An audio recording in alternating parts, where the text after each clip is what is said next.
All right. And, and we're back here on Couch Coach Live. We continue our Super Week coverage. We got a special guest in the building. We got our guy Justin from the Weekly Audible. What's going on, Justin? What's going on, Coach? How you doing? Pretty good, pretty good. What a great week of sports this week. Obviously, we're counting down the Super Bowl 59. We're only days away from that. So much has gone on this week. We'll definitely discuss a few things. Obviously, we'll talk about the NBA trade deadline that just passed earlier today, and an earth-shattering trade that happened in the middle of the night last week. So we'll talk about that.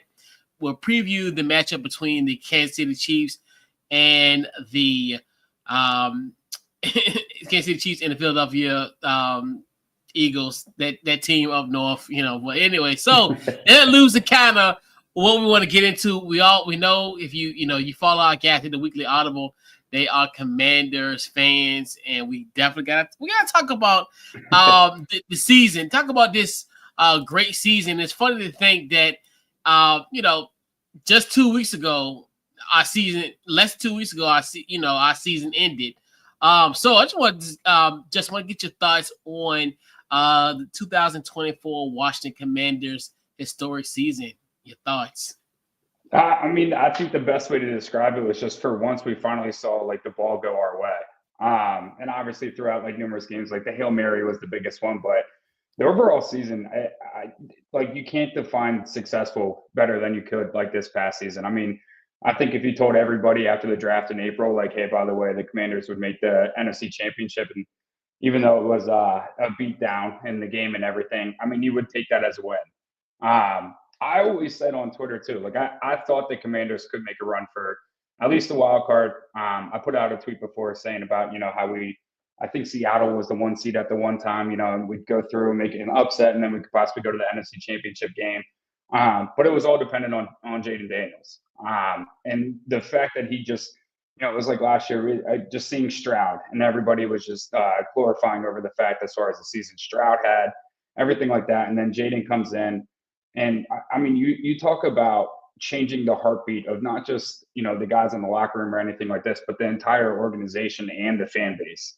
You go through all the accolades that Jaden had this past year, and it was so many for the past 20 years that we've seen. Just the overall thoughts and everything regarding this season, it just set up so much upside for the future that it got to the point where we just don't know what to do with ourselves. The Commanders fans, we're just not used to, one even being a free agent destination and winning playoff games. That's just such a crazy thought. We'd normally be looking at rough drafts by, end of October, early November. And to think that the season was gone, 2 weeks ago, that's a crazy thought. But what a position that the Commanders are in right now. Yeah, and that's one thing too, where it is kind of weird. We're in a somewhat of a weird spot, especially considering the fact coming off the NFC Championship game. You know how most times it's still kind of fresh.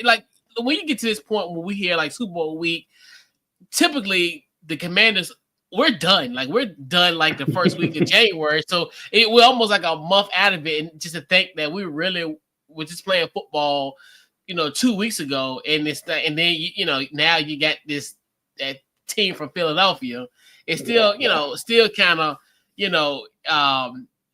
very interesting way, because you're still kind of in that mode, dang, it's still the season. But like you said, it was such a great season, and I agree with you too, Justin, where I thought this team would be maybe a 9-10 win team at best, that they would sneak in a wild card, because I still at the time thought it was going to be a 3-way with Eagles. I knew Dallas was going to drop off, but I didn't think they were going to kind of fall off a cliff like they did this year. I figured they was going to have, they were going to, from coming off a 12-win season, I figured they were at least probably win, maybe a 10-9. We pretty much thinking that we were going to be on equal footing in a sense. But then, us winning the 12 games, like you said, and the Hail Mary, coincidentally, that was actually on my birthday. So that was one of the greatest moments. Oh. It superseded in a weird way the Colt McCoy win against Dallas in 2014. So it's kind of weird, like how that has played. But like I said, a great season. Obviously, 12 wins. You know, the playoffs was great. I mean, you get to win over Tampa Bay. You know, the first time we won a playoff game since 2006. Like I said, there's college freshmen in college current prior to that game, and prior to the wild card, have never seen a Washington Redskin football team commander win in the playoffs. And now, you know, you've seen it. So, and then obviously the win over Detroit, I think that was like kind of the huge movement. And yeah, and for us, not even just the win at Detroit too. I mean, you're talking about 40 points on the road at the number 1 seed. Like that's a statement kind of game. And I mean, you even think about it too, going back through the schedule. You know, we should have swept Dallas. That Steelers game, I mean, that came down to basically Newton jumping off sides and ended the game. And then, I mean, the first Philly game was also winnable. I mean, we had the whole lead the whole time controlled, and then, you know, it was we failed the 4th down conversion, and then even the Ravens game that came down also within last possession. I mean, those are the 3 wins. Now, I think the one thing that was different with this season compared to the last is we were actually not only beating the teams we were supposed to, but I mean, making a statement across those. Like the Browns and the Panthers games, like those would have been a game-winning field goal in years past and stuff like that. So I mean, that's what you're talking about. That's happening in DC. It's truly a tide turning. And obviously this year was just based on Daniels. But I mean, you talk about the setup that Peters has for this upcoming offseason too. I mean, he's going to have guys wanting, and Schefter even reported halfway through the season how players are going to their agents saying that they would go to DC. And I mean, you talk about the cap flexibility and everything too. Peters their front office is in a great position. Yeah. Right. It just feels weird now that people are talking about us. And it's funny, even in this name transition, there's more merch. Because remember, when we first, like 3 years ago, when we had that hard launch of the Commanders, you were hard pressed to find like stuff, like Commander stuff, like as far as there's even run-of-the-mill type of stuff. Like if you go on certain online retailers, they have a great assortment of other teams. But like when you see Commander stuff, it's like far and few between. It don't even look like we belonged in other. You know, you see other types of merchandise for other teams. You're like, well, they don't have this in the Commander. I know they may not have it in a certain size, but hell, at least have it in the Commander version, in a sense. So it feels so surreal that the fact that, you know, going into next season, there's going to be an expectation. They'll, you know, and I definitely think we're going to be that team is going to have like 5 primetime games and just like that, you know, just the whole expectation of it. And like you said, and the offseason is going to be fantastic. And that's the beautiful thing about this year and this, you know, that, you know, that we're going to be hunted. I think that's going to be the great thing about it. Oh, yeah. And I mean, at the end of the day, what's funny is, you know, as the Commanders were kind of advancing through the season and everything, everybody was asking, like, you know, where the Commanders fans came from and everything like that. And it's like, we've always been here. It's just we asked for, you know, 3 things. And it was really just like winning, get a franchise quarterback. And I mean, that was pretty much it, as far as also just like bring in and build an actual culture. I mean, Rivera, the past 4 to 5 years, he always said a culture takes, you know, 5-ish plus years to build a culture. And I mean, you talk about, obviously, you know, with the expectation of Jaden winning Rookie of the Year, but the culture that Dan Quinn built in that locker room, I mean, you felt it after every post-game video.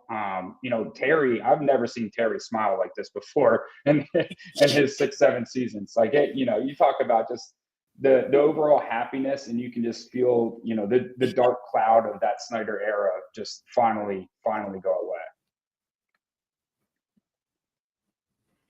Yeah, and one more point to it, where have you been to FedEx/Northwest in the past, like, you know, maybe I would say within like the last like 5-10 year window, right? Oh yeah. And I was talking to one of the guys I know. Because I finally went to the game against Tennessee this year. So I haven't been to FedEx in probably about 9 years, and I used to go frequently. But it's funny how like it feels it's different. I mean, I remember used to going to at the time calling it FedEx. It felt like going to a funeral. I mean, I know that sounds a little hyperbolic, but it felt kind of doom and gloom. But when I went in December, I mean, it was infectious. I mean, going down the escalator, everybody high-fiving each other. It's such a great feeling. I never thought in a million years that even in that stadium that, having those type of emotions of just everybody's excited. At that time we were 8-5. That's the best start we had since 1996. So everybody was happy.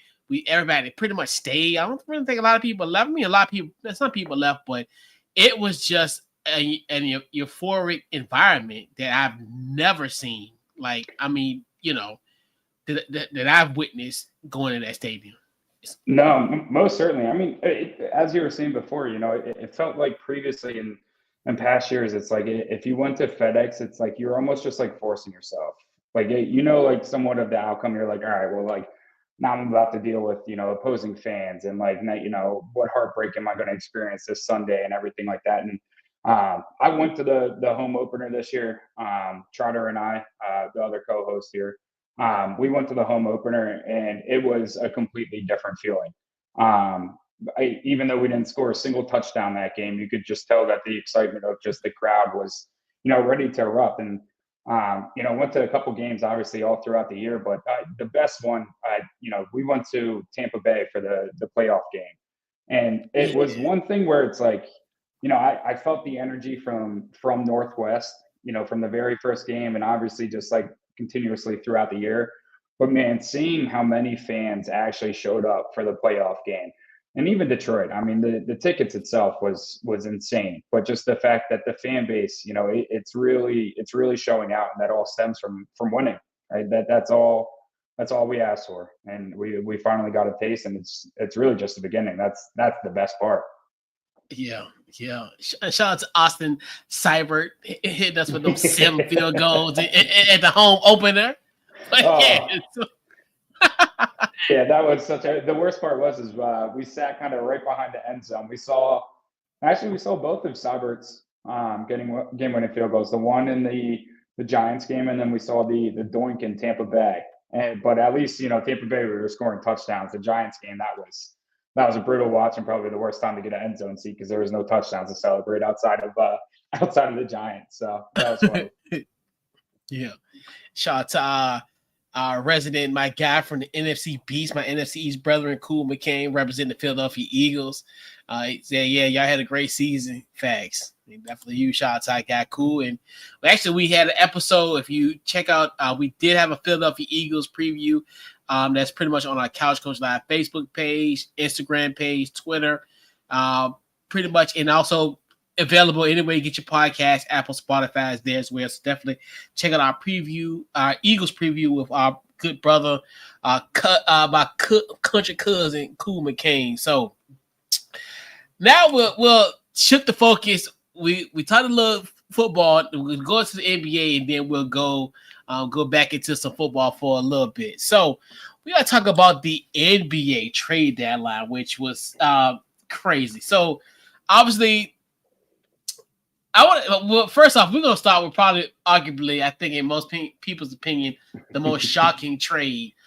First off, so we'll talk about the deal where Luka, where it was a 3-team trade with the Los Angeles Lakers, Dallas Mavericks, and the Utah Jazz. So in that trade, the Lakers received Luka Doncic, Maxi Keebler, and Markieff Morris, while the Dallas Mavericks got Anthony Davis, Max Christie, a 2029 first-round pick from the Lakers, and then also Utah kind of came in to kind of clean up the trade. We had Jalen Hood, Shafino, a 2025 second-round pick via the Clippers, and a 2025 second-round pick via the Mavs. First off, I want to know, when you first found out that trade, where were you when you found out this trade? I'll put it that way. So I was at a friend's birthday, and we were out at the bar, And I remember I got one of my buddies texted me. I looked at my watch, and then next thing you know, like I look up at the TV, pull my phone out, and I'm just seeing like all these Twitter notifications go, and my phone's blowing up. Like, did Luka actually just get traded? Like all this stuff. And I mean, obviously drinks were going a little bit, so I'm just like, there's no way this is happening. Like Shams, I was waiting for the Woj alert, so I was just like, obviously, like that wasn't coming. The fact that actually just, I guess, went through, and I think it was better seeing like the players' reactions too, with all their tweets and everything. Like, no way, like, I still can't even grasp my head around it. I mean, they showed last night on TNT, they showed a picture of the upcoming games, and one of them was LeBron as the Laker, and then the next televised game it was Luka's face for the Lakers, and I was just like, I still cannot grasp the idea that this happened. But yeah, when it first happened, I was out, and I think I scrolled on Twitter for maybe the next couple of hours trying to see if it was actually true, just refreshing the page, and then you see the photoshops, and it's just like, man, like, and it's more so a credit to Lakers fans. Like, they always get joked on for having jersey swaps of every single player, and of course it turns out that they can still get one of the top 25 younger stars in the league coming up, but it's such a shame, I guess, for Luka, because it's obviously if he stayed with the Mavericks, he was going to get that super max. I mean, he could show up to practice smoking cigs. I don't care. He's getting that 375 mil, but he's going to be taking I mean nearly 175 million dollar pay cut. Now I will say the only thing too that stuck to my head is that puts the ball more in Luka's court than it does the Lakers, in the sense of the Lakers aren't going to have any leverage to really match as far as like the highest salary. He can really sign wherever it goes, but the two pass of the teams, I mean, it just I have no idea still how to take that in. Yeah, it was funny because and that's why it was so weird. It felt like a Twilight Zone moment. Because I was watching, because obviously Saturday I was watching the Lakers versus the Knicks. We know the Lakers kind of blew out the Knicks. So after the game, the local news came on here in Virginia, and I'm sitting on my couch, and I dozed off. So then I wake up in the middle of the night, maybe about 4 or 5 o'clock in the morning, and I'm seeing like all these alerts and like as far as. And then I'm seeing people on social media talking about something. Luka Doncic got traded for Anthony Davis. I'm like, huh? Like, what? Like, Yeah. like, what just happened? Because that was my first inkling. Was like, okay, this got to be fake. This got to be fake. Because we're so used to all like the NBA Central, which I think it's the Dunk Central. I learned that it's got to be from Dunk Central, but they have like an NBA Central type. Yeah, and then it was funny. And then once Sham said, "No, this is real," because remember he retweeted his tweet, and that's why I was like, "What? No way!" But I mean, kudos to the Lakers. They got their next superstar of the future, 25-year-old for the future. Probably arguably one of the best scorers in the NBA. So, so that's one thing where the Lakers will continue to have a superstar. They will always keep busting the seats. And that's what that's what their draw is. I mean, I understand, that's what they do, because I always was curious what was going to be after LeBron James. I was always kind of like in the back of my mind, and now it's like that was the perfect plan. And it's funny to think like, yeah, I couldn't imagine if I was Rob Pelinka and and Nico Harrison will say, "Hey, I want to unload Luka." I'd have been like, I would have called somebody. I would have called like his wife or call somebody to make sure he ain't hacked, or I would have called somebody like, "Hey, nah, this ain't right. You're not trying to get rid of." I think I think he's like the second or third highest score lead, like as far as points per game average in the playoffs. I think between I think it's like second or third. Yeah, I think I think Luka even ended like the finals was such a disappointment just because he was so banged up. So he got a lot of bad rep. And, Brian Windhorst, he ripped him a new one after the Celtics won, just, talking about his effort and everything. And I just think from the Mavs perspective Nico Harrison made it way worse by opening his mouth. I mean, he came out and he said that the owner, laughed at the idea of trading Luka. Pelinka even said, like, "Oh, you got to be joking. Like, are you serious? Like, you're thinking of trading Luka?" And then they even come out and say that they don't see him being like the piece to like build around. And it's just like it got so much worse as he continued to talk about. And Jason Kidd was watching him while Nico was talking. It was, secondhand embarrassment. It was honestly scary. And the worst is he kind of ended the press conference almost admitting that he wasn't going to be there, like knowing that he wasn't going to be there in the future. So it really didn't matter what he did now. And it's like the thought concept of not wanting to pay a young superstar like Luka, like the only reason why Mavericks fans really attend the games. You talked about like the international crowd, even that Luka brings. Yeah. And the worst part too, I think for the Mavs that it is really underlooked is the fact that Kyrie is an upcoming free agent, I believe in 2026. So it's like, that next year is going to be, it is really interesting. I know today, like they talked about getting Kevin Durant, but I don't see that working. But then again, also on the Lakers side, it's like they were talking about not extending AD. So it obviously, like, it makes sense. It makes more sense for the Lakers wanting to move on from AD because of what you were saying. It was after LeBron, they wanted somebody that would be able to take the reins, and it wasn't going to be AD. Like, as bad as the whole Lakers organization, like they believed in AD being that next guy after LeBron, but you couldn't have asked for a better timeline to come up after LeBron than Luka. But the Lakers side, again, I get it, a lot of sense.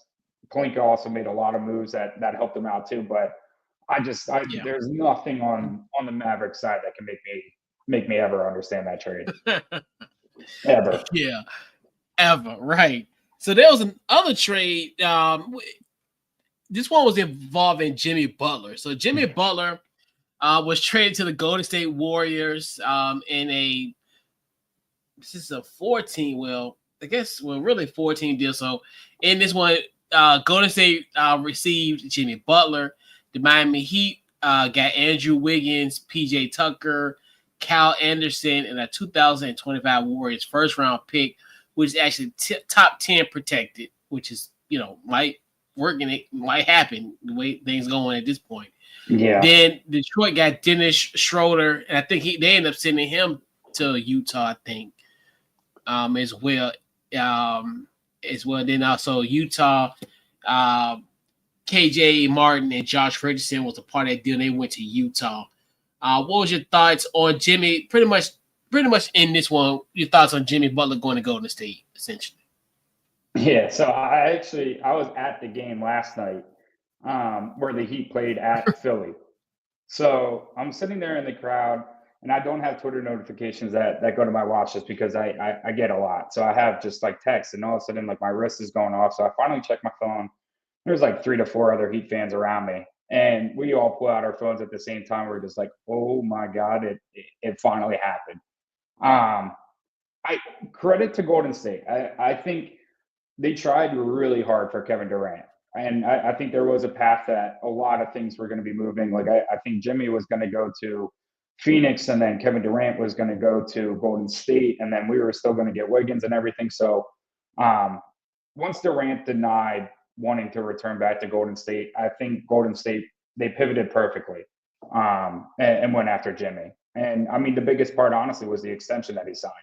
Because I don't know if it was always going to be around Wiggins and that at least a pick, whatever the fillers they were. But the only question I have is just in terms of the roster construction for the Warriors. They obviously signed Curry. They obviously have Green that they're paying. They just now extended Jimmy. Kuminga is the guy he's wanting a max. And I'm a little surprised if they didn't try to move him. Like I'm not saying I would, but I'm just saying in terms of the cap and the signings and everything, I think it's going to be a little clunky. But I'm happy for Jimmy as a Heat fan. It was a great run for the past 4 or 5 years. Like what he did for the franchise. I mean, he's top 5 across the board and all averages. I mean, his playoff performances are insane. I definitely think he can elevate the Warriors in terms of like playoff push and stuff like this, but it's going to be interesting to see Kerr come up with some rotations. That's what I'm more intrigued about. Yeah, I think it's kind of one of those like somewhat of a head scratcher kind of move for Golden State, where it's kind of where this.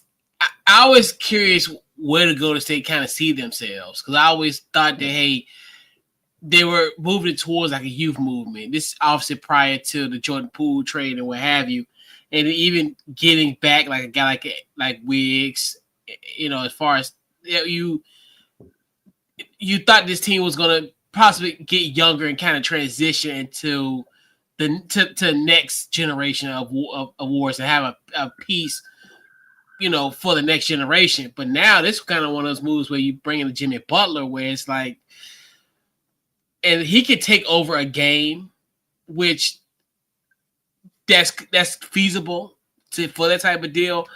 But the thing with them is, I don't know if it's going to get them out of this hole with them being 11th in the Western Conference. And the thing about especially how the Western Conference is kind of pretty much is where essentially you look at between the 11th seed, which they're 25 and 25, and you look at even with Denver, there's only like a 6-game difference between those spots between 4 and 11. So it's kind of one of those where we'll even, I think they still will make the playoffs, but their biggest push is, hey, can we get that week off? Can we get in that top 6 seed and then maybe play, one of those inexperienced young teams potentially, like if you have Houston, maybe it might be advantageous for them to see if they can move up to 6 and maybe play like a Houston or play like a Memphis, in that type of realm, where I think that's the only way that they can, in my personal opinion, could actually, actually could do some damage in the playoffs. So I didn't like the move, because this is one of those ones where it's like you really it's middle of the pack. It's middle of the pack. It doesn't make them make them better, and it doesn't make them worse. Most certainly. And then, I mean, the point too is, as you were mentioning the standings, I mean, what's hard is I don't know how much movement is going to happen really above them. Like, I mean, Memphis right now, I think they're all right at 2, but I can see at least like Denver siding up. I'm not sure if Houston's going to stay around that 3 seed the whole time or anything too. But I mean, one team to even look at, look, they're only 3 games ahead of the Spurs. And you just saw the Spurs cash in for Fox too. Yeah. So it's like, it's the gap between that. And the one thing too that I really want to keep an eye on for Jimmy and Golden State was his tenure with the Heat. He really, at least like the past 2-ish years, he kind of really cruised through Golden State or through the regular season. And Golden State's trading for him because they need him during the regular season, so they're not in the play-in. Because I mean, I'm not sure. I agree to an extent in terms of like trying to get one of those younger teams and everything, but it also comes to a point where these guys are older. They need that week off more than anything, especially just to get out of the play-in. Like, you don't want to be playing those games and then get right back into the season. Then next, you're on the road against the 1 seed and the 2 seed. Like, it's not the West, or it's not the East like that. I mean, really, it's well, this year it's Boston and Cleveland, but in the past, I mean, it was really just avoid the 1 seed, but you could take anyone from 2 to 4. You'd have no issue playing. But Golden State's already they really have no wiggle room right now, and the move really. I think Dunleavy, he pushed his chips in to show Curry that he's all about winning now and everything, but it's one of those moves again where it's a lot of questionable pieces right now, and he's still trying to find his way. I mean, between Pods and Gary Payton too, like it's young guys that are just like they're on the brink of, you feel like they could have a good season or be a good role player, but they're not really taking that next step. And Obviously Jimmy's going to be eating some minutes because he's going to be the main, perimeter defender and everything. But it's just, it's one of those. I can't see them jumping up, a couple spots, but I think they flirt with that maybe 7-8 seed, and either way, I think playing. But it's going to be rough. It's going to be rough for them. For sure, it's going to definitely be some tough sledding. So, definitely want to get your thoughts. I know we talked about the De'Aaron Fox trade as well. So, just allude to the who was your we'll start off first. Your biggest loser in NBA trade deadline. It's going to be funky, but hear me out. I think the biggest loser is the Hawks. You talk about a team that just they have no sense of direction. They don't know what they want to do. You make the Eastern Conference Finals a couple years ago. You then cash in all your chips for DeJounte Murray. You trade Murray and hardly get any picks back in the return and everything. And then, coming around this season, it's like you trade Hunter knowing that you're not going to pay him. And I'm not liking it. It's like they have no issue trading whatever to get whoever, but they have, when they trade players, they don't care what they get back in return. And it's just at the end of the day, like they've lost so many assets. And I really think it's just time for Trey to get traded. Like I'm surprised, like it wasn't, I know Jalen Johnson's out for the season and everything, but still, trading Hunter for chips like that, you kind of just trade Bogey for a salary dump type of thing. But they're getting guards that are almost like the same play style between Terrence Mann and Bones, and then you add in Trey. Like it's just so much offense, not enough defense. You thought Murray was going to be the piece. The Hawks to me are just they're extremely disappointing. I don't get which way they're going, and the assets that they've gotten back, I can't see them ever escaping out of a play-in. And their picks, I don't even think they have their own first next year either. So actually, the Spurs still have their pick, so it's like it's even worse. And the reason why I think they're also one of the biggest losers because Haynes reported, I think it was last night, that before the Spurs actually went after Fox, they were thinking of going after Trey. And I think that would have been extremely smart for the Hawks to do that because at least that way they could get some of their picks back. But I don't get what Landry Fields is doing in Atlanta, and I think he's losing some grip of the fans too because the recent draft picks outside of Jalen Johnson, it's really not much there. Yeah, and like I do agree with you because kind of one of those where it's like what you got to return. It's kind of they obviously like they get Karis LeVert, Niang, Terrence Mann, and Bones Highland, which they're almost kind of the same. Yeah. So it's like you said, it's like what is Landry Fields doing? Where as far as like what are those pieces going to do for this team? Like, and they're not like. It's not like how, which we'll kind of allude to, not allude to, but more so like kind of like what the Lakers did. They did one move and not flipped it, but made the other move that made sense. Exactly. Versus, okay, when we talking about with the Lakers, you don't have no big, but you end up going out and getting, you end up going out and getting Mark Williams. So versus here, you got pretty much literally 4 of the same guys, and you already have like a Trae Young there as well too. So it's kind of where I agree with you on that one. I think Atlanta it's just puzzling, like as far as what are you going to do with those pieces, and I don't necessarily think they are.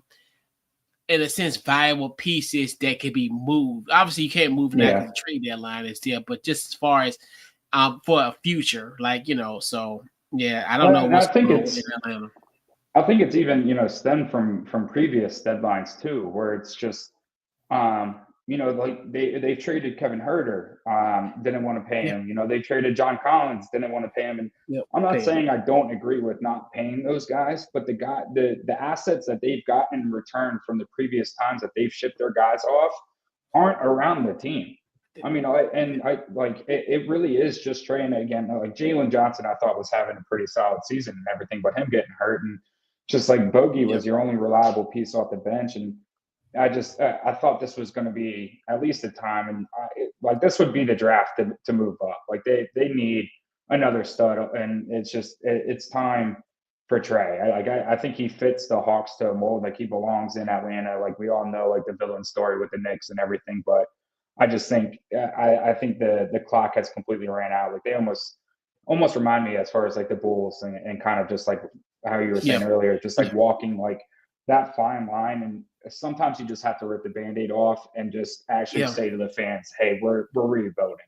Because there's nothing for the fans for this. I mean, they get nothing out of this. They're losing faith and patience with this, where it's just they don't know what they expect each season.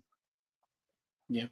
And I think from an honorable mention standpoint, another team that I think are a loser, even though they made small moves, obviously getting talk about the Phoenix Suns. Obviously, we're getting Cody Martin, 2026 second round pick in that Jurkic deal that sent that with the Hornets. The move that they should have made was the Kevin Durant trade. Because essentially he's going to walk away and you're not going to get anything. You're going to literally get rid of essentially your young core at the time, Mikal Bridges and Cam Johnson. And as a matter of fact, this is only 2 years ago. This ain't, so this is kind of one of those things where you really got nothing in return. And that asset that you traded your young core for, you get nothing in return. You get nothing. It's that like situation because at the time when this deal was made, okay, this was going to be championship or bust. You got arguably one of the best players in the league, and and it didn't net them anything, because even at this point, like we talked about 25 and 25, they're another one of them teams like that Golden State where it's just like, a deal should have been made, and like you said, draw a line in the sand and say, hey. This experiment is over. We kind of screwed this team up. Obviously, we went to the finals in 2021. We thought that, we will get better. We kind of lost faith in our young guys. We shipped Chris Paul out and got rid of the young guys.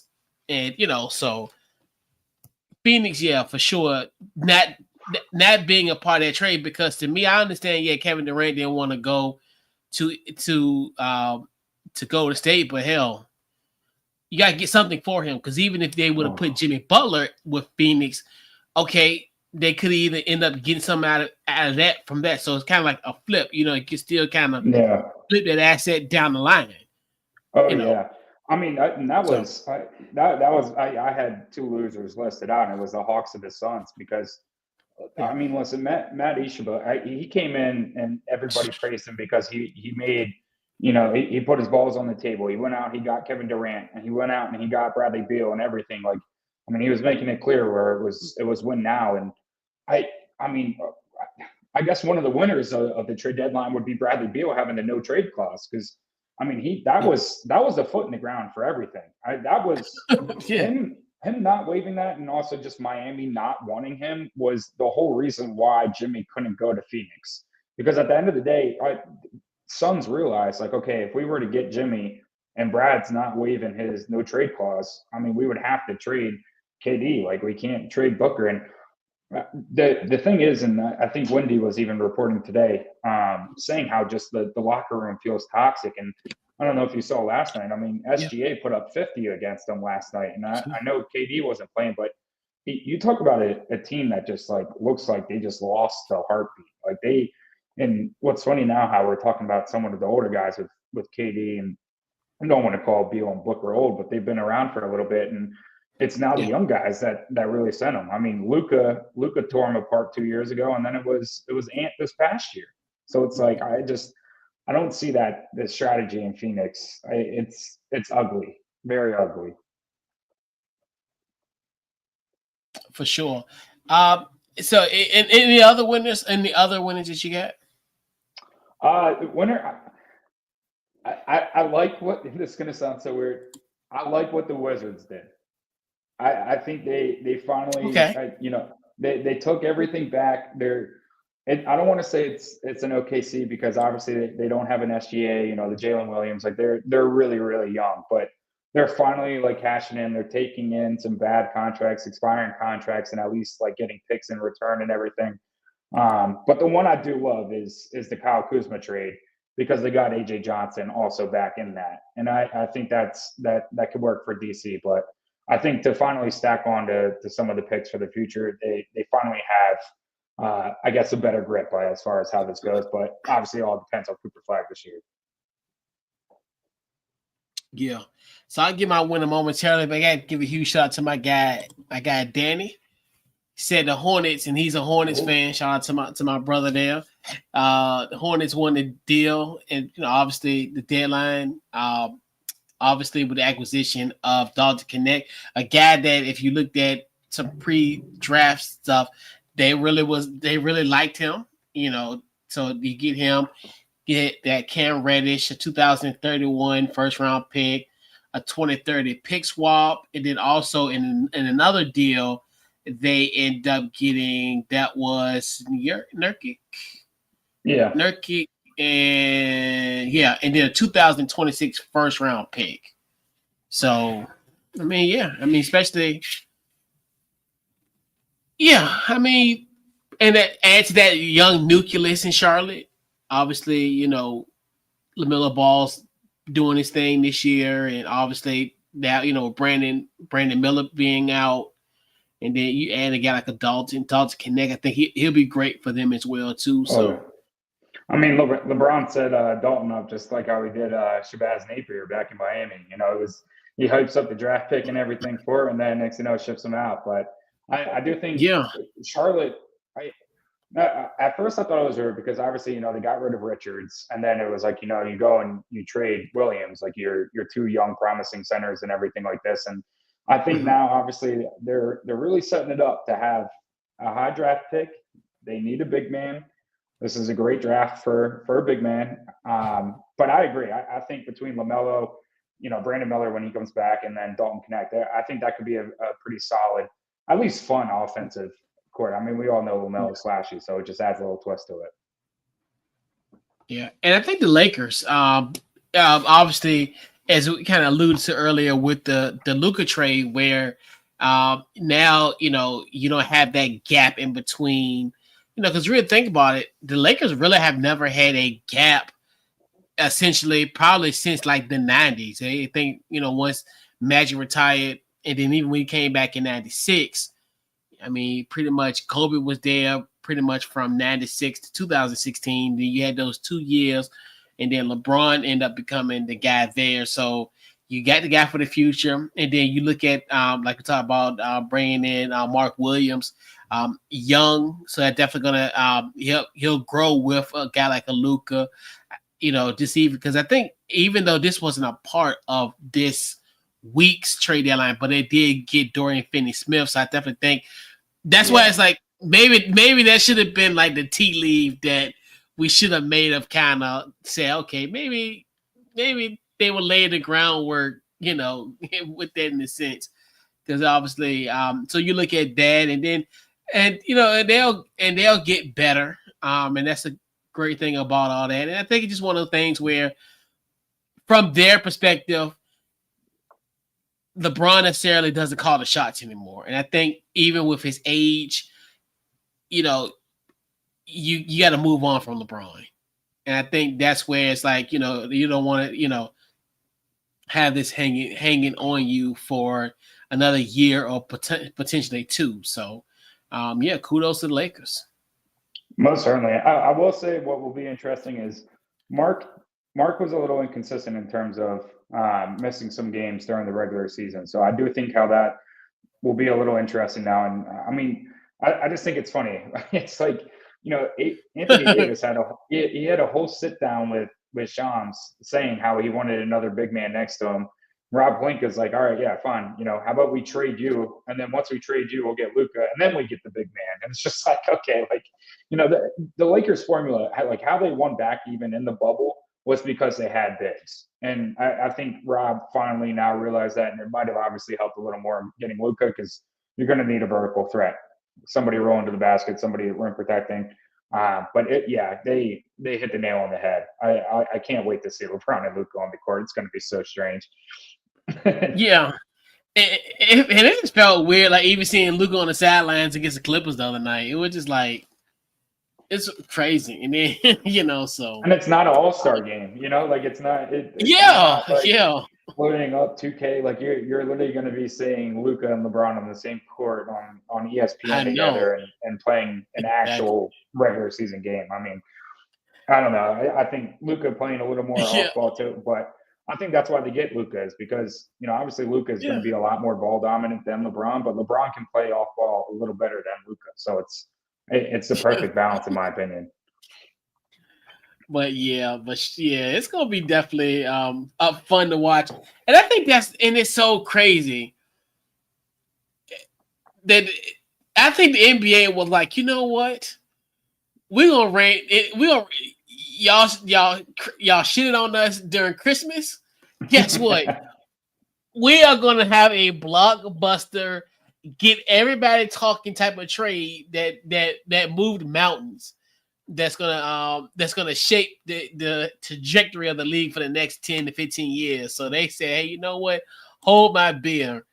We may not got Beyonce, but we got Luka. So yeah. So and just the thought of the fact that Nico only reached out to the Lakers too. I mean, that's like that has to be so many question marks in everybody's head. Like, you mean to tell me you're trading Luka Doncic and you're not going out to anybody else just to see what offers you get? I mean, I don't think anybody, maybe like one to two people, three people maybe, that you would keep if outside of Luka. Like everyone else would probably be on the board for Luka and more plus picks. Like everybody. It's exactly what you said. I think Silver made a call, and I mean David Stern is rolling over in his grave saying this. I mean, this is like he had no problem videoing trades, and this one, I don't even think Stern would have picked up the phone.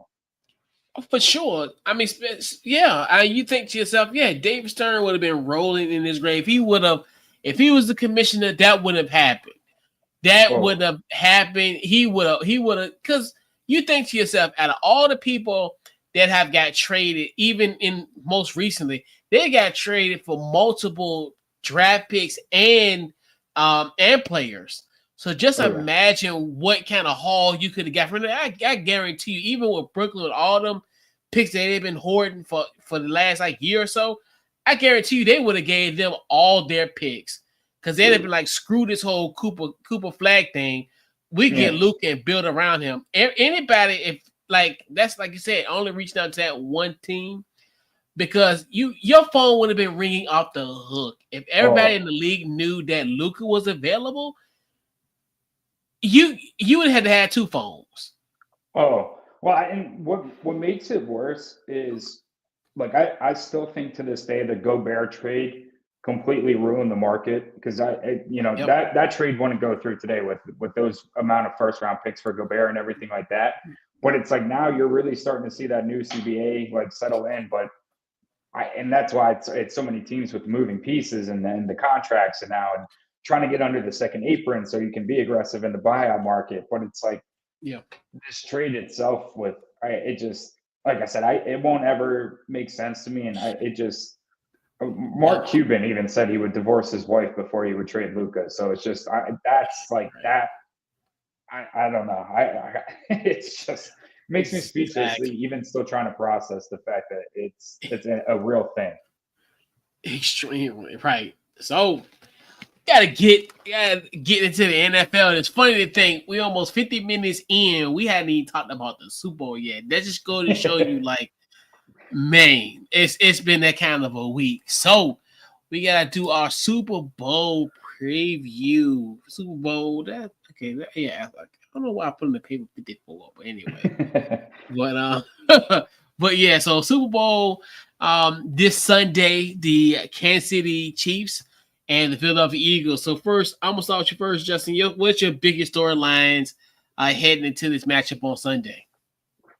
I mean, obviously I think it starts with just like which Hurts shows up. I think, especially like I think, when you go and you see like the past Super Bowl, like the previous matchup that they had. I mean, he was torching that secondary, and I think this time around, like they're going to be run favorites, and I mean, going back to it's like I think especially having Saquon. I mean, that last Super Bowl with the Eagles, no running back had over 21 yards. So I mean, you obviously add in Saquon now too. I think that takes a little less off of Hurts, which I think plays a good factor for Philly. I mean, I think they even have a better record when he has less than 150 passing yards. And again, it's not. I can't stand Hurts more so just because he's an Eagle, but it's also a respect factor because he is just a straight winner. I mean, it's like he does everything that's possible in terms to win games. He doesn't turn the ball over, which is obviously going to be the biggest piece, I think. Obviously in the last matchup, he had the massive fumble that led kind of swung the momentum. But I really think while everyone's kind of talking about just like Barkley and that whole story along with him, I really think it's going to be the storyline as far as Hurts in the game. Yeah, so I think one of the things, obviously, I think the biggest storyline is definitely going to be the three-peat going for the history. I think, obviously, you just look at this from the standpoint, we've never seen it in the National Football League. So, we're looking at essentially, potentially an historic moment in a sense. So, excuse me. But, I think that's going to be kind of the storyline on that one. Obviously, it's the Andy Reid Bowl, and so obviously, once again going against his former team in the against the Philadelphia Eagles, and it's in a weird way. This is kind of a full circle moment for Big Red. Obviously, he was a part of that Green Bay staff that won the Super Bowl against the Patriots in New Orleans, and I think that kind of fast forward 28 years later, he's in the position that he could be the only coach in this era to be a 3-time Super Bowl consecutive champion. So you look at that. And then Philly, in a weird way, from a historical standpoint, this also a full circle moment for them as well, too, because they were in Super Bowl 15 against I think they were the LA Raiders at the time. I think in 1981, were they the Oakland Raiders? Yeah, they were Oakland at that time in 1981. So that was Super Bowl 15 where they lost to the Raiders. So that's another one where that Super Bowl was in New Orleans. And obviously New Orleans, that's pretty much the most host Super Bowl that we've had. So you look at that, and then just a rematch of Super Bowl 57, where, and obviously, as you talked about earlier, this Philadelphia team comes in remarkably different than what they were 2 years ago, especially now. You got to talk about the running back position, and now even the retooling of their defense. They got a lot younger. They've hit every draft pick since that Super Bowl berth 2 years ago. So that's kind of the storylines going into Sunday's game. So in this matchup, what are you looking forward to watching the Super Bowl? It could be a player, a matchup, just anything about the game in itself. What you looking forward to seeing? Yeah, I think two things, one on each side. So I think the first one, obviously, my eyes are on Devontae Smith. He's been a chief killer the last 2 times that they played. I think the last time it was over 100 yards, and the other time it might have been 88 or around 90 yards that he's got to. Obviously, the Chiefs are going to focus in on stopping Saquon, and that's a lot harder said than done. But I do think it's going to have to be one of the guys. Now, Goddard, Chiefs defense isn't the best against tight ends, but I really think Smith, AJ Brown's going to be the focus point across the passing game. But that opens up Smith so much, and it's almost like Worthy too, like kind of how it's just such a stretch of field moment with Smith. So I definitely think for the Eagles side, the one thing that I'm looking out for is Smith and kind of getting him going, getting him out in open space, get the ball in his hands, let him also make some plays. But I will say also too, now for the Chiefs, the one thing I'm looking forward to is the run game, but mainly Mahomes' feet. Um, the last two, I believe, Super Bowls that they've won, he's had over about 40 yards rushing. I think he might have even had, I think, like 60 plus one previously. So I think, and especially going up against the Eagles' number one pass defense, it's going to have to be some sort of the ground game. And I think Vic he's going to be sending the blitz a lot at Mahomes, trying to make him uncomfortable, mainly that offensive line uncomfortable against the beast up front. But we all know, if Mahomes gets out of the pocket, he kind of feels a little more comfortable there too. So I think just being able to kind of, I guess, keep the Eagles defense a little more on their toes. If they send the blitz, like he can't be afraid to take off sometimes and take those yards. So I think across those two things, that's definitely keeping my eye up the most. Yeah. I think it's more so of like the battle, even though this isn't a battle between these two, but between these two units and these two coordinators. Obviously, obviously, Spags for Kansas City on his end, what he's going to do with the task of stopping a Saquon Barkley. Then you also on the other end, Vic Fangio bringing in his number one pass defense to this game. So what he's going to do essentially for Patrick Mahomes on that end. I really want to see what Philly front is going to do, like just their linemen, kind of will they be able to get the pressure? And it's funny because this is where in a weird way I have a strange feeling that they might get to Patrick Mahomes because in a weird way, because obviously in the last matchup that they played 2 years ago, Philly had 70 sacks on the season. They were probably one of the most dominant teams when it came to sacks that we've seen in quite some time, but they didn't even get to Patrick Mahomes. And the irony of it is we don't expect a ferocious pass rush. We might get it. And that's the kind of the ironic thing about it. And then I want to see both secondaries going against each other as far as you're looking at with Kansas City, their secondary going against Devontae Smith, AJ Brown, another guy that I think potentially our guy, what should have been our wide receiver number 2 is Jahan Dotson. So, it could be a situation for him and an opportunity for that one. And then even looking at how Philly's secondary will handle the wide receiver core there, like DeAndre Hopkins, obviously Xavier Worthy, and their kind of makeshift wide receiver core, and that's another thing too, where they're going to have an opportunity. And that's kind of the beauty thing about it, where and that's the thing about in this game, yes, you can look at it on paper. Obviously, Philly has a better wide receiver duo, trio, or what have you, or unit. I put it that way, unit, compared to what Kansas City has. So it's kind of one of the things, well, which opposing figure will have the advantage. And I think that's going to be the beauty thing about this matchup, where, yeah, you can see guys on paper, oh yeah, this might be a Harper matchup, but that's why we play it on the field. We play it on the biggest stage because of moments like this where you can expect the unexpected. No, sir, and that is one thing that I think the Chiefs. I mean, it's not even hiding in their pocket or anything, but it's really not outside of Kelsey, obviously. But it really is such a committee by their positions. I mean, their running back core, like, even though Pacheco is that RB1, whatnot, but like they really have Kareem Hunt, they have P. Ryan too, who they are not afraid to show that. And then wideouts, I mean, even Hollywood, like Juju. I mean, it's all about the committee, and that's exactly how that's what they would need. They need it all throughout, like the depth of each position. I mean, the Super Bowls that the Chiefs have won. I mean, you saw Juju. Juju had one of his best games in the Super Bowl, and then I think even before that, I want to say with Sammy Watkins, that might have been one of their leading receiver.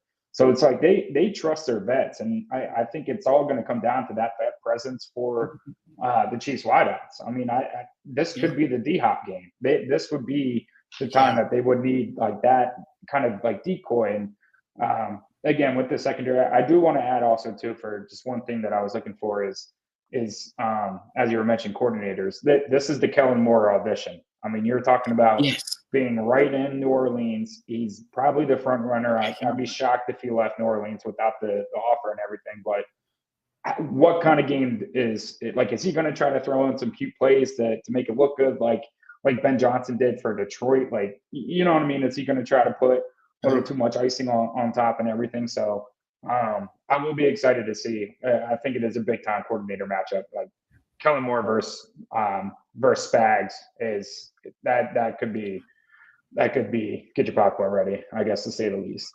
For sure, yeah, because it's more likely he's gonna be walking out the door with that Saints job in his backyard. So Saints fans take some notes. So right, so we got who's gonna be like most likely to be the unsung hero. We'll go with the Chiefs first, and then the Eagles. What you got? Chiefs. I'm sticking with it. I said about D-Hop before. I truly think it's going to have to be one of the vet wideouts for the Chiefs. All eyes, I think, Eagles defense isn't the best against tight ends, but I think Kelsey, he's always Mahomes' safety valve. I think that's going to be the main focus for the Eagles. So I think the biggest unsung hero for the Chiefs it's got to be D-Hop. He's got to have at least a good game. At least get some of the target share, take some of the load off of Kelsey. I mean, you get the other guys going, that opens up Kelsey too. So I think it could be D-Hop for this one. Yeah. So and what you got for Philly? Philly, I went on the defensive side. I went with Nolan Smith. Now, Nolan Smith has had an insane postseason across his sacks. He had the forced fumble against us 2 weeks ago and everything like that. And I think he's going to be the key piece across the defense. I almost wanted to say Zach Bond just because of the Pro Bowl, almost all pro season that he's had. I'd imagine that he's going to be lining up with Kelsey almost all the time. But I think Nolan Smith can really get home against that Chiefs defense. And I think as long as you stop Mahomes or at least are getting to him and making him uncomfortable, it's going to be a long day for him with that O-line. Yeah, I think the KC, it's gonna be Noah Gray for me. I like that. He's another one where not the kind of going to a further point. I'm going further, but it's gonna be kind of one of those where like kind of stay with me with this one. So I definitely think, obviously in the regular season, he had 40 catches, 437 yards, and 5 tuds. I think in this matchup, especially in their two tight end sets, I think that Philly's going to have to kind of want to kind of pick their poison type. I think they could blanket Travis Kelce, and I think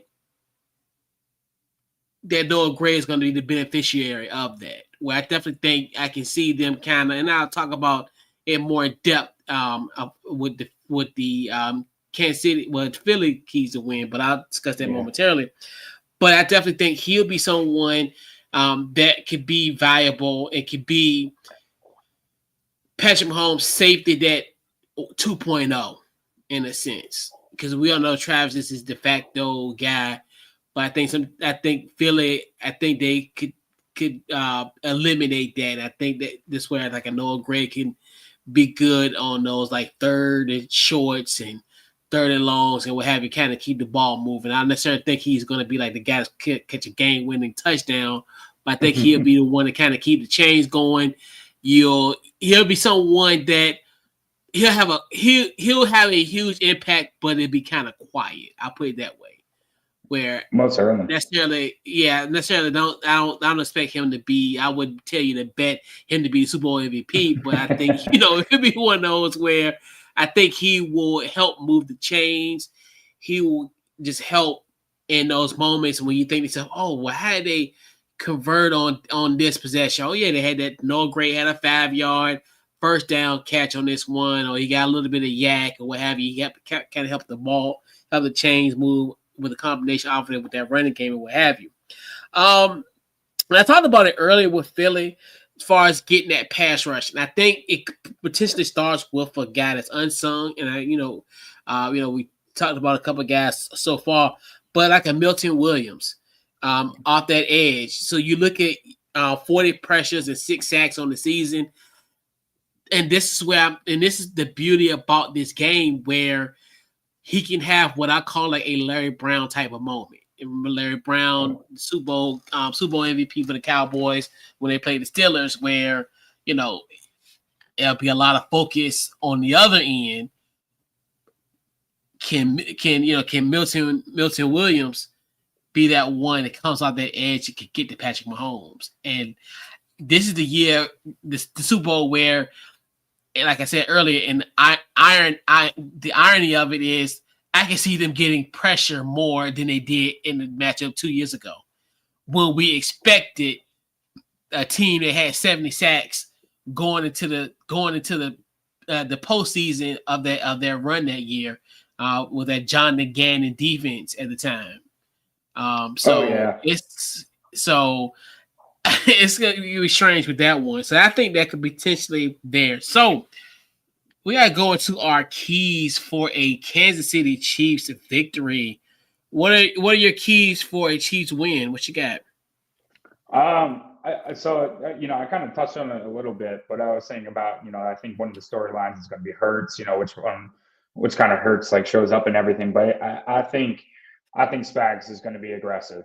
I think Hurts, I believe he has like the highest time that he holds onto the ball in the pocket. It's like 3.21 seconds, I want to say. So he really, this year, he's been holding onto the ball. I think sometimes there's a lot of unnecessary sacks as well. And I think that's more so of a comfort level.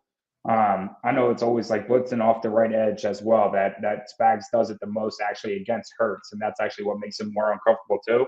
I think it's the biggest key is going to be the defense, because at the end of the day, you also want to do, time possession where you're not giving the Eagles, take up long drives. You don't want the Eagles offense on the field as much, like eliminating their big explosive plays and everything like that. But end of the day, I really think it's about making Hurts uncomfortable and then win by committee. You mentioned Noah Gray. I mean, Justin Watson's another tight end too that Mahomes has no issue throwing to.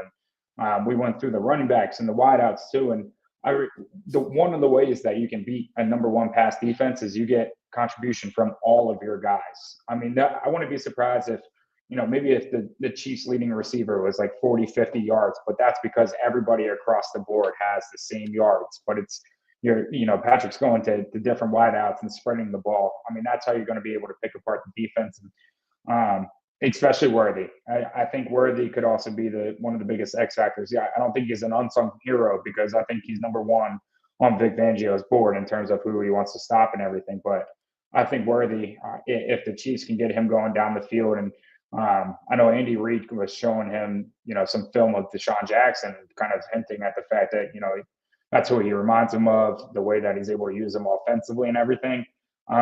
I think he could even have a big field day out of the backfield in terms of rushing and receiving there. So I definitely think, though, mainly for the Chiefs, make Hurts uncomfortable, because Saquon's going to you can put the focus in on him, and they obviously is number one to try and stop Saquon, but you just can't let Hurts also get going on top of Saquon running all over you. That's the biggest concern. Yeah.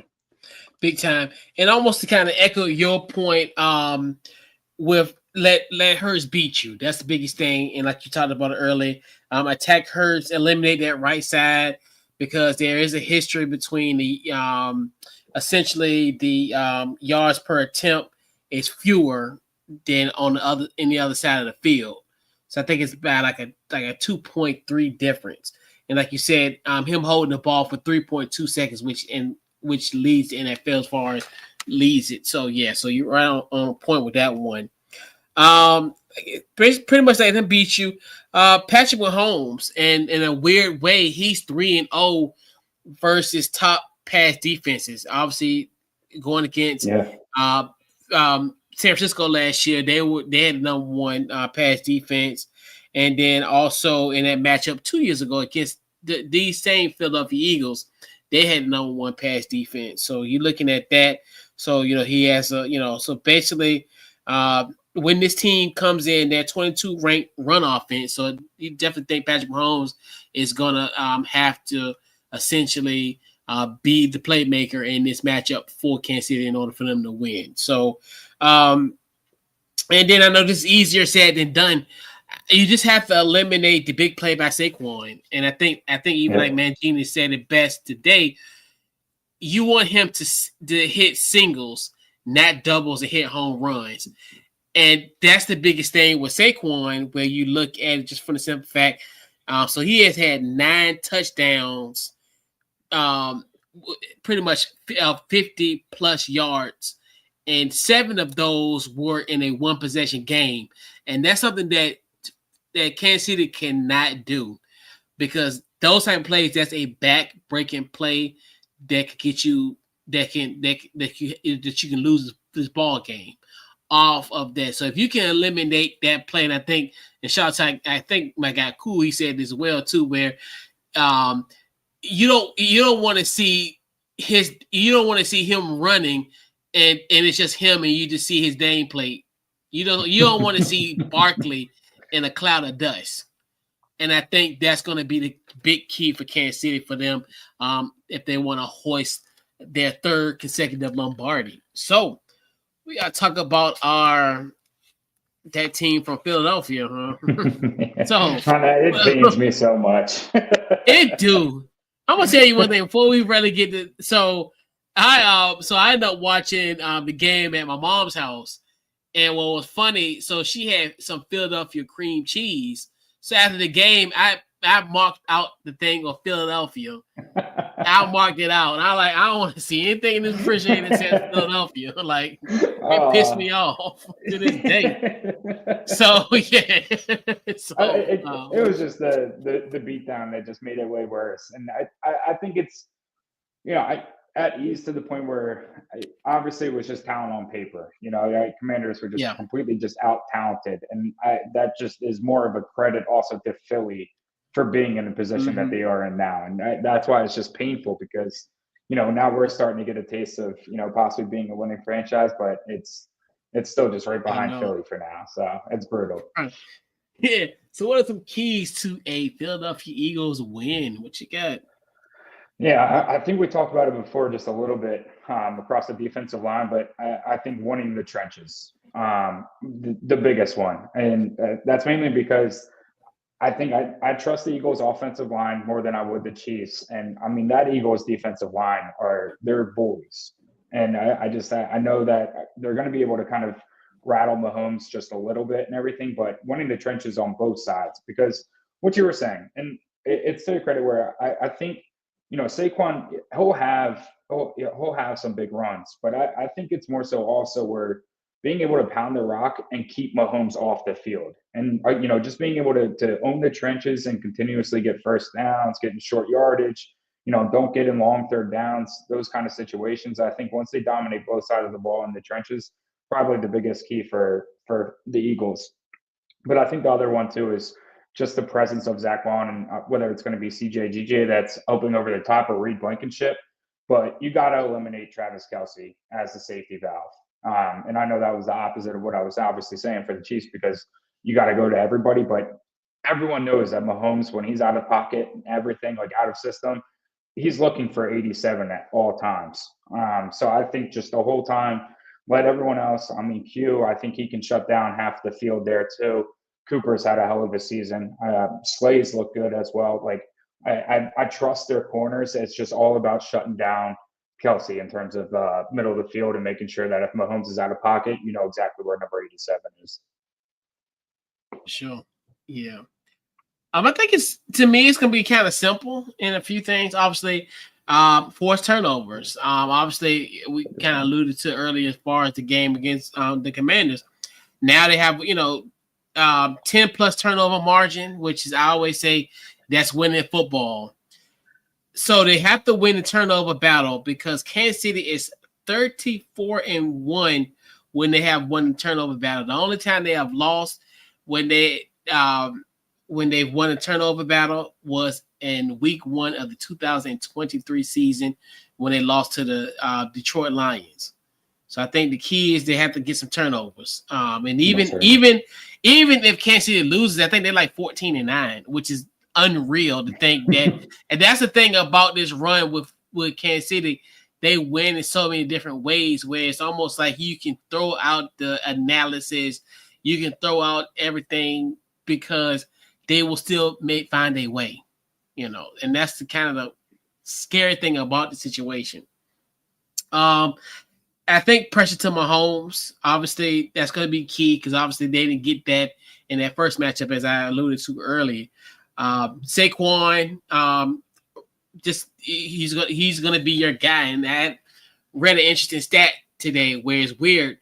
So if Saquon set out the first half of all the games, so if, for instance, he only ran the ball for the second half of the game.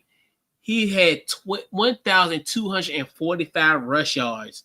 If he just did that in just one half of all the games, he would be the 7th ranked running back as far as yards is concerned. So just imagine that, and that's another one too, where if this is a close game, this could be something that could be great for Philly because he turns it on in the second half, and that's why they have won essentially 15 out of the last 16 games because of this said situation. And then I think eliminating Kelsey, and I think that kind of goes back to my point with the Noah Gray angle, where I think Philly are going to hone in because that's another one when you think you have Patrick Mahomes dead to rights. In any case, what happens? It goes to Kelsey. You see this at week in, week out. You think Patrick Mahomes, you can have him smothered. He will just toss a ball like this. Who catches it? Kelsey. And it's one of those things where you got to eliminate that. And all this is in theory, but I think they will do a good job. I think if they can kind of blanket him, obviously, if you get a linebacker front of him or kind of underneath, get him there. So right then you get like a safety that's lurking behind him. Get that blanket going, so it's like, okay, if he get him at the point of attack, get him at the point at where he catch the ball, they'll give him yak.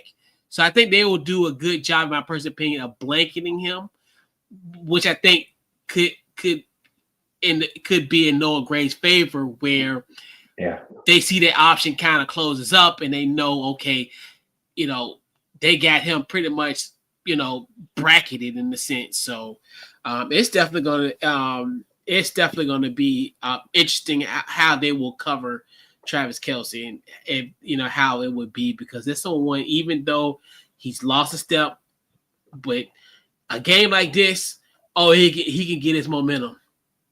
Oh yeah, he can devastate you. Yeah, and I think one of the biggest things too for Philly, and I mean especially Sirianni, right? Like, it's known. I mean, obviously we hate him because it's the Eagles and everything like this, but it's like they feed so much off of that hate and the doubt. Like, especially Hurts. Like, you hear him after every press conference. Like, he's tired of hearing about like whether he's a good quarterback or not and everything like this. But I think the biggest thing for them is to kind of like, don't forget who you are, and they're an aggressive team. Like, the Eagles are like, they're the jocks that go around and shove the nerds into the lockers. Like, that's what they want to do. And that's also how they win the games. I mean, they want to put pretty much like the fear into other teams. And the reason I'm saying that is because I think the biggest way to beat the Chiefs is also to be aggressive. And it's mainly because Jake Elliott also hasn't been the best kicker so far. Like, he's missed some pretty easy kicks. I think he's around 77, 78% for the year. And which is really shocking considering how he was the past 2 years at least. So I really think when it kind of comes down to those close fourth down conversions, especially on the Chiefs half of the end, I think you need to convert. You got to convert touchdowns. Field goals aren't going to beat the Chiefs. For sure. Yeah. So we got to round out our preview tonight with the $1 million question. So it's your winner of Super Bowl 59, the score, and your MVP. What you got? This pains me so much. So I really want to say where it's just, Travis Kelce, wins the game-winning touchdown, and then, him and T Swift get some tribute after and everything. But Look, the Eagles ruined Brady's chance for a three-peat previously. The Philly team, I think, is just so much better this round going up against the Chiefs. I think Barkley breaks one off for the game-winning touchdown. I think it's 24-20. The Eagles win.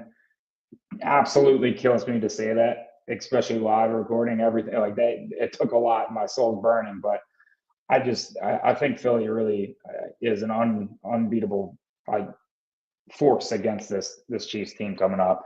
But with that, I think Saquon gets MVP. So, great commanders' minds think alike. Yeah, I agree. Like you said, obviously 2 weeks ago, out of sheer anger, I was like, you know what, I'm going for Kansas City. But cooler heads have prevailed, and more of my analysis have kicked in, and kind of how I see it. I got the Eagles winning 37-31, and I do have the birthday boy Saquon Barkley as the Super Bowl MVP because it just makes sense. I'm not gonna be one of those ones where you're just trying to make an outlandish pick because and it'd be kind of contradictory of kind of what we've been talking about as far as what's the major key. I can't say Blankenship or he's gonna be the MVP because he's gonna do this. No, or Dallas Goedert is going to be the MVP. No, it's going to be Saquon because, like you said, I think, and I know people have said they've done a great job with like Derrick Henry, blah, blah, blah, but this is a different animal. This is a different, and that's the thing where, he's that home run hitter where it's just like, and he has those type of runs that are demoralizing. Oh yeah. And I think if he can break one in this game, especially like in that second half or like in the fourth quarter, I think that could be something where I think that's the straw that breaks the camel back for Kansas City. And like you said, everybody loves a happy ending story. But I got a strange feeling Philly is definitely going to be the one that's going to knock on this door and in that type of story. And like you said, they're a whole lot better this year because of that. And that's why I'm so pissed about the Giants. It's like you let that man walk and he didn't even have to move. Like, you traded him to I'm not trading him, but you let him walk and let him get a deal in his backyard. Oh, I mean, it's like how we had the Snyder curse. Like, this will, and I get it. Giants off topic in position, whatever. But it's like that is just something you can't allow, especially within division and everything. And I think it's obviously easy to say Saquon winning MVP. Like it's too fitting. I think Hurts has a really good chance, but it's more so if he kind of repeats his last performance. It's just I don't think he needs the 300 passing yards and everything on top of that, and that's because really in that Super Bowl he had to be Superman. And it's, I mean, not saying that he can't play Superman, but when you have Saquon next to you and everything like that, like it's really going to take the load off of him. And I mean, I could still see Saquon having, over 150 at least combined scrimmage yards, probably maybe flirting with 200. I mean, I think McCaffrey, I want to say McCaffrey might have ended with 160 maybe total combined yards last time that they played against the Chiefs. And I mean, whether you want to compare the two, whoever you pick between CMC, Saquon, whatever the case is, they're the same tier in that sense. And Saquon this year is just on a mission. They're on a mission for this. Yeah, for sure. And and I think that's going to be the difference. And I think that's where, this is kind of how like Philly has kind of retooled because of situations like this. They knocked it out, like I talked about it earlier. They knocked it out in the park in the draft. They hit pretty much on everything since they've lost in the Super Bowl 2 years ago, and then also adding in Saquon Barkley. And that's the thing where they've had great running backs, but this